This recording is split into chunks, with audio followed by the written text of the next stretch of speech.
So how many of you have stayed in a short-term rental before? A Airbnb, a VRBO, something like that, a third home, maybe check them out as well. My guess is many of you. Short-term rentals, or STRs as they have known, have become very popular in recent years here in Nashville. In fact, we've got over 14,000 at last count, truly astounding. So this video is all about things you need to know if you're considering buying your first one, so stay tuned.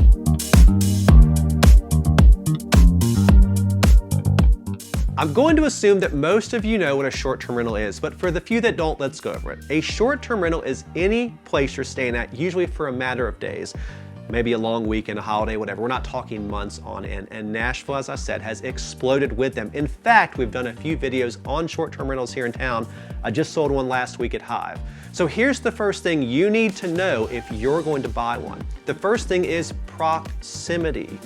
If you're buying your first one and you live in Nashville, don't buy one in Boulder or New York City or Miami, buy one here in town. Keep it within an hour of where you live. So for me, that might be no more than 15 minutes away, maybe downtown Nashville. I live in the west side of Nashville. Downtown would be close. I can keep tabs on the unit, tabs on the building, and tabs on the area. Next, location. You know the adage, location, location, location. What do people come to town to see in Nashville? They come for downtown, they come for Midtown, they come for Broadway, for Bridgestone, for a Titans game, for the Ryman, for whatever.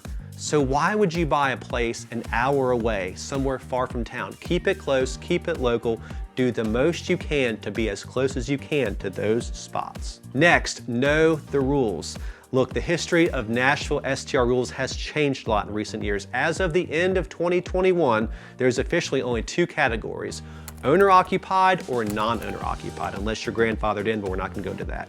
Owner-occupied for anyone buying today would be someone buying a single-family house, living there and renting out part of the space.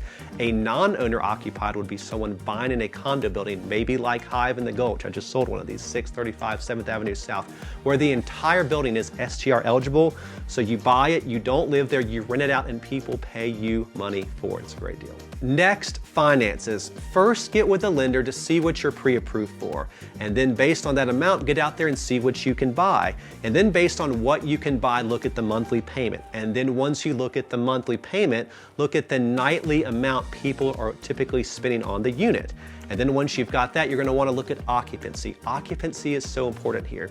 Yes, there's seasonality to it, but typically units need to have at least a 60% plus occupancy for it to make sense, which is ideal and happens in Nashville because our seasons are mild enough to where people are coming here year round. Lastly, focus on your guest. Remember, this is not about you, but about them. When they have requests, when they have text messages, answer them quickly. They are definitely more likely to come back, and they are definitely more likely to leave you a review, and reviews are so important.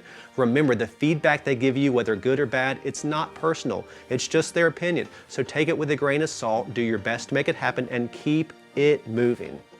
So that's it. Those are our 5 key takeaways for if you want to own a short-term real estate property here in Nashville.